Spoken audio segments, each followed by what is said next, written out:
साहित्य महामंडळ खंडण्या घेऊन संमेलन भरवतं असं राऊतांचं म्हणणं आहे। महामंडळाला 50 लाख दिले असं नीलम गोऱ्हेंनी सांगितल्याचं राऊत म्हणाले। गोऱ्हे मर्सिडीज देऊ शकतात तर 50 लाख रुपये देऊच शकतात असंही राऊतांनी म्हटलंय।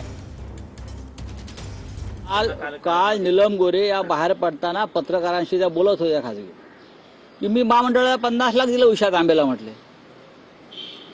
बोले लोकांनी रेकॉर्ड केलेलं आहे, मी 50 लाख रुपये देऊन माझा कार्यक्रम लावला।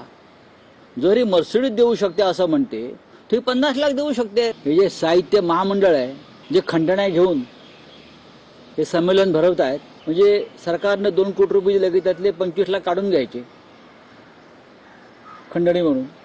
कार्यक्रम ठरवतात हे महामंडळ आणि आयोजक जे असतात हे सतरंजा उचलायला असतात। कार्यक्रम जे आहेत ना कार्यक्रम पत्रिकेवर ते उषा तांबेंनी ठरवले, ज्यांचे पतिराज